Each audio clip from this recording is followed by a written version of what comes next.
tonight. Very disappointed with the outcome of the game this past week, but so pleased with so many aspects of it and the good things that we did. And there's a lot of positives that come from this past game. You know, as I've mentioned before, there's so many plays in a game, and we played an awful lot of those plays in this game very good. And you never know what plays are going to decide the outcome of a football game. And there's probably 4 or 5 or 6 in that game. If any one of them go our way, you know, you win. You know, there's a lot of good to take from that, and then there's a lot of bad as well. So need to continue to work extremely hard to put ourselves in a position to, you know, to make those plays and to get the outcome that we want. And you know, so we're excited to get back to work and next opportunity. We'll have a different challenge this week going on the road. First time to take this team on the road and go down to Mississippi State for another great challenge. So there's not a whole heck of a lot of time to feel sorry for yourself. You got to pick yourself back up and get back at it and get ready for your next opponent. Mark, what's Phil and Taj status after those injuries? Yeah, both of them will be questionable for this game. Isaiah's injury from this was, I guess, the general time frame we want to give you back. Yeah, not quite yet. He's working his way back, but he's not on depth chart this week.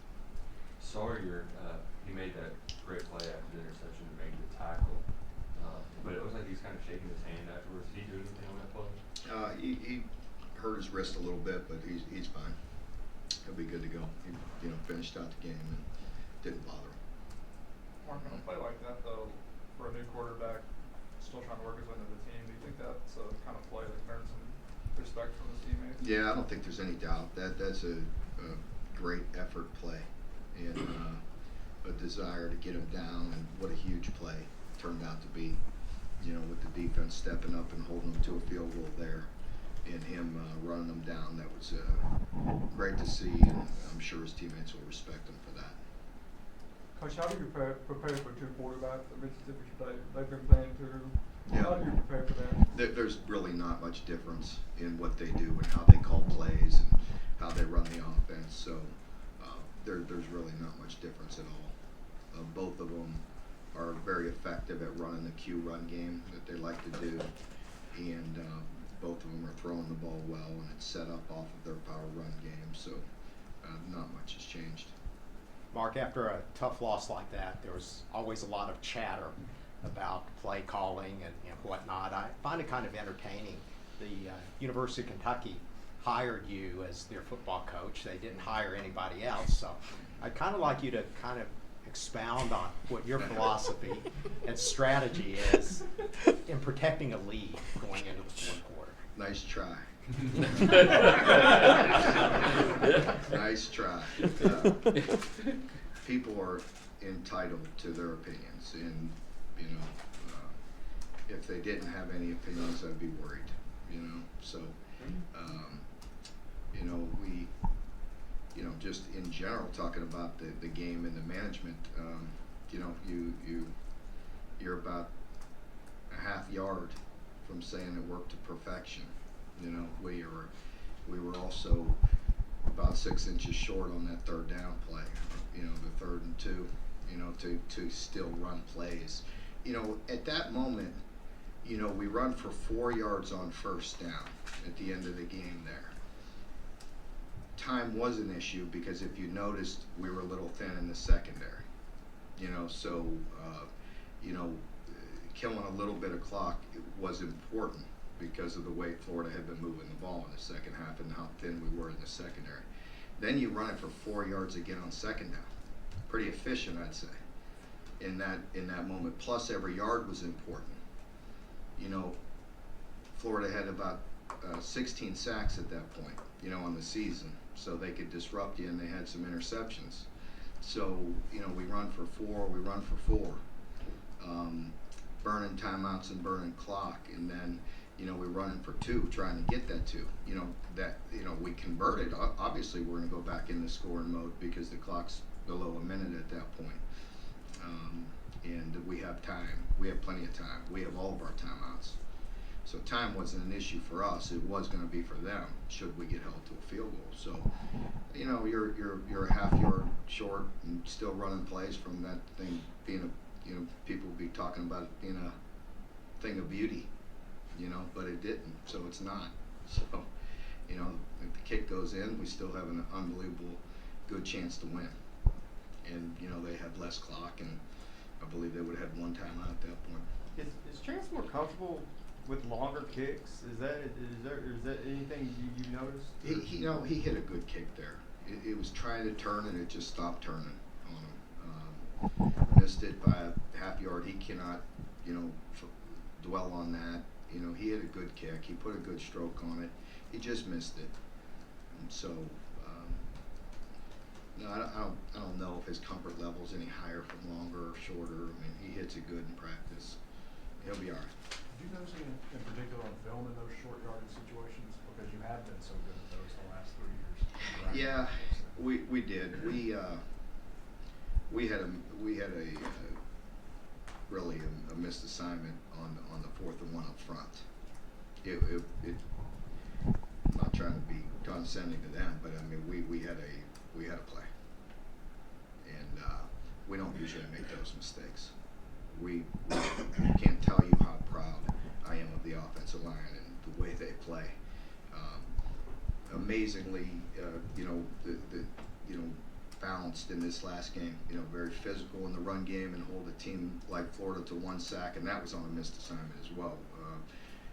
Tackle slid the wrong way, but those guys have been so good in making so many difficult calls in the right calls and doing the right things, and they've been very, very efficient. We missed that play, and you know, that hurt because we could have got, you know, we felt 2, 3, 4, 5 yards, you know, on that play, maybe more, and again, it doesn't happen much. It happened in a critical moment, and so. I know Taj is questionable, but how did he play in the other young guys once Yusuf was out? You know, just you know, okay. There's still some things that they've just got to get, you know, experience. They've got to play, and you know, I was disappointed in the first touchdown. You know, they you know, there's the young guys got to look at each other and communicate. You know, it gets rocking out there. It gets loud, and you know, that's when they really got to focus and communicate and over communicate. You know, so there's some things that we need to, you know, continue to work on, and that's got to come from experience. Brandon Eccles moving up the depth chart, is that just performance based? You like It is. I like the way he's playing. You know, Cedric and Jamari are doing some decent things as well, but you know, they'll continue to come along. Mark, I know some kickers like to have the ball a little bit closer to one hash mark or the other. Do you know if Chance has a preference? We do. We actually were trying to get it to the little bit more to the left hash or the middle, and you know, weren't able to get it. You know, the ball cut back on one of the runs.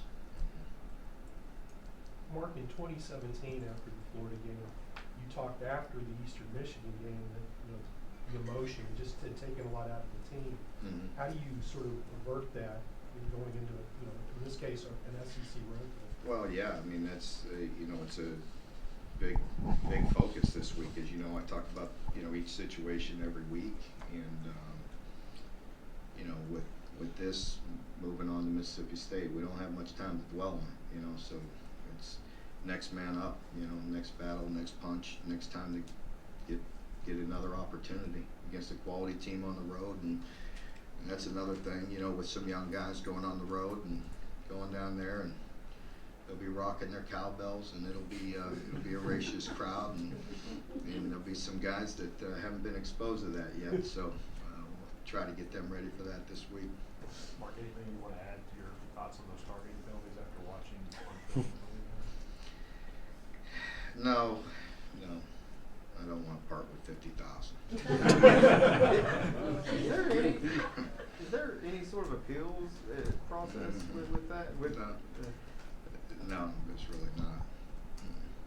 Mark, you've mentioned ball security issues in the past. Is that one of the reasons we haven't seen more of Chris Rodriguez out there? It's part of the reason, yeah, it's part of the reason, but we do have confidence in Chris and need to get him back in there. And that was part of it, and the other part of it was AJ and Cavassier doing some really good things, but yeah, you can't miss out on opportunities and put the ball on the ground, so, but he'll get back out there. We have faith in him and confidence, and we can use him, and he is different than the other two, and he's young as well, a little bit inexperienced. It's hard, to say what would happen with certain runs with certain guys in critical moments, but he'll get back in the fold. You see Cavassier getting more reps after the way he played this week? Yeah, he is. He's doing some really good things. He is. He's making some good cuts, good strong runs, breaking some tackles. He is doing some good things, yeah.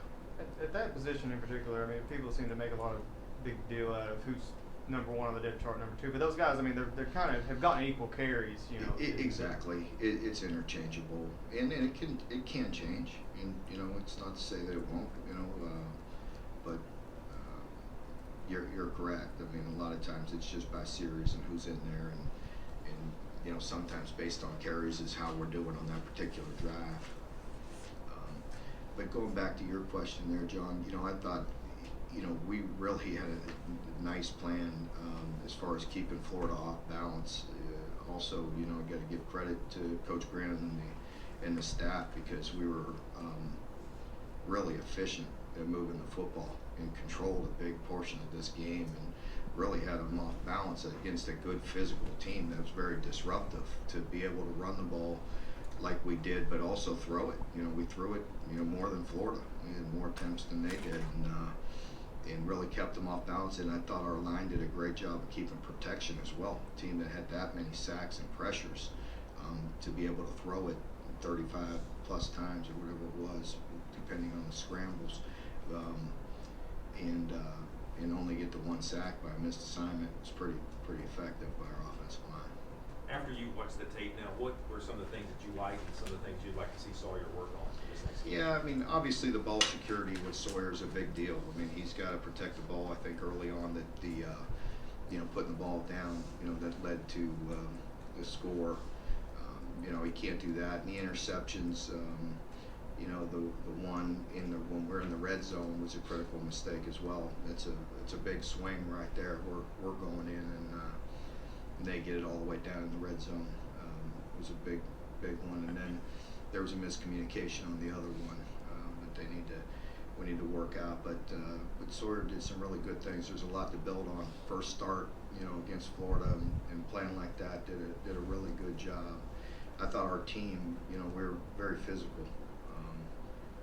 Went into the game and still have great respect for their run game and for their running back. And I want to say he averaged 1.9 yards per carry, pretty good back, and that's pretty good by our defensive line. I want to say they had 26 carries for 62 yards to the last fly sweep, and really that was on the secondary and the perimeter, not on them. So that's pretty efficient. I thought we were good and physical up front and had controlled the line of scrimmage on both sides. So there was so many good things and a lot to build on. The negatives, obviously, the penalties. Penalties were critical. I mean, we get 2 targetings, a pass interference, and a late hit. And then we didn't play great as a team. In the fourth quarter. That's just with the miscommunication with the interception, and then we didn't convert the first 4th and 1 on the first play of the fourth quarter. That was a critical play, and we had a lot of momentum at that point. So just didn't complement each other down the stretch. Things we got to work on.